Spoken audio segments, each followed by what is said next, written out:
দেশের চলমান পরিস্থিতি নিয়ে কথা বলতে আমাদের সাথে যোগ দিয়েছেন ইন্ডিপেন্ডেন্ট টেলিভিশনের অ্যাসাইনমেন্ট এডিটর আনোয়ার সাদি। আনোয়ার সাদি, আপনাকে স্বাগত জানাচ্ছি।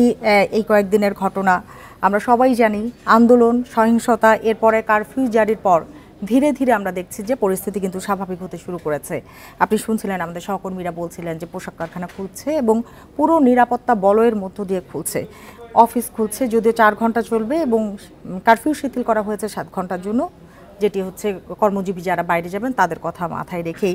আমার যেটা প্রশ্ন, কি মনে হচ্ছে পুরোপুরি স্বাভাবিক হতে আর কতটা সময় লাগবে?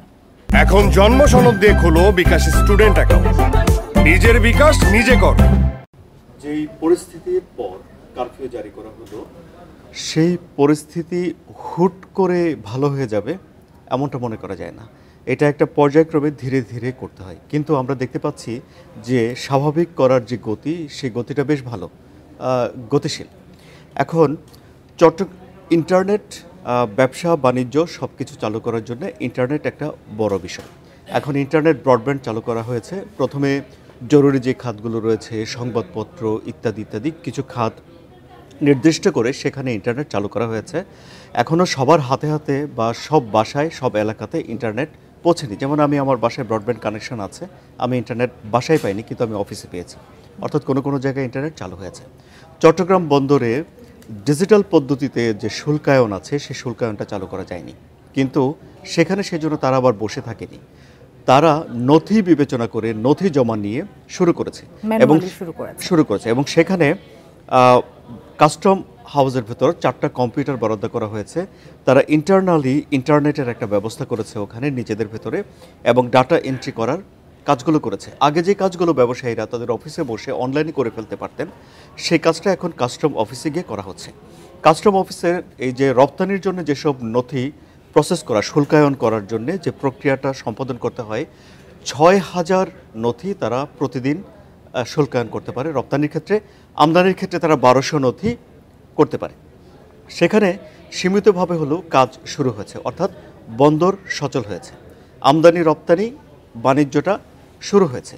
এরপরে আসি রপ্তানির জন্য আমরা যেসব পণ্য তৈরি করি, সেটি হলো গার্মেন্টস চট্টগ্রামে খুলে দেওয়া হয়েছে। আপনি জানেন যে কালকে রাতে বৈঠক হয়েছে সরকারের সঙ্গে গার্মেন্টস মালিকদের, এবং গুরুত্বপূর্ণ যে বিষয় সেটি হলো যে আলাদা করে কারফিউ পাস তাদের লাগবে না। শ্রমিকদের যে আইডি কার্ড রয়েছে, সেই আইডি কার্ডকে কারফিউ পাস হিসেবে গণ্য করা হবে।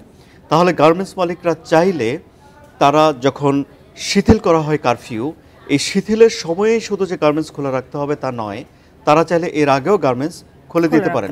সকাল 6টা থেকে তারা গার্মেন্টস খুলতে পারেন, তারা সারা রাত গার্মেন্টস খুলতে পারেন।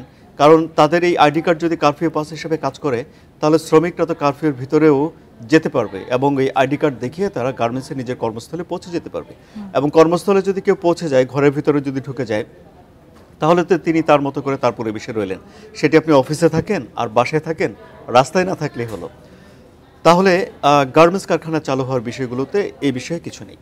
আর যেটি বড় হয়ে বাইরের যে নিরাপত্তা বলে, সেটি আমরা শুনছিলাম যে যথেষ্ট নিরাপত্তা ব্যবস্থা নেওয়া হয়েছে। বাইরের নিরাপত্তাগুলো হলো, যেমন ধরেন 4টি জায়গা, ঢাকা, নারায়ণগঞ্জ, গাজীপুর এবং নরসিংদী। এখানে কারফিউ কখন ইম্পোজ করা হবে, কতক্ষণ কারফিউ থাকবে, কি আশয় বিষয়, এগুলো স্বরাষ্ট্র মন্ত্রণালয় থেকে আমাদেরকে জানানো হয়, অর্থাৎ সেন্ট্রালি এটা দেখা হচ্ছে। এর বাইরে যে জেলাগুলো আছে বাংলাদেশে, আরও তো জেলা প্রশাসন, তারা দেখবে স্থানীয় প্রশাসন। তো সব জায়গাতে তো আর এই সহিংসতা হয়নি, সব জেলাতে, সব জেলা সমান ঝুঁকিপূর্ণ নয়। সুতরাং স্থানীয় প্রশাসনগুলো ওখানে জীবনযাত্রা কোনো কোনো জেলাতে হয়তো আগেই স্বাভাবিক করে রেখেছে, কোনো জায়গাতে হয়তো স্বাভাবিকই ছিল, তারা সংবাদপত্রে, টেলিভিশনে খবরগুলো দেখেছে। তবে ঢাকাতে যেটা হয়েছে, আমি সকালে বের হওয়ার সময় আমি রাস্তায় আজকে বাস দেখেছি। গত 5-6 দিনের ভেতরে প্রথম আমি বাস চলতে দেখলাম সড়কে, এবং সড়কে সেনাবাহিনী, সশস্ত্র বাহিনীর উপস্থিতি রয়েছে। তারপরে কোনো কোনো সড়ক বন্ধ করে রাখা হয়েছে, যেখানে 4 লেন চলতো সেখানে হয়তো 2 লেন চালু করা রয়েছে।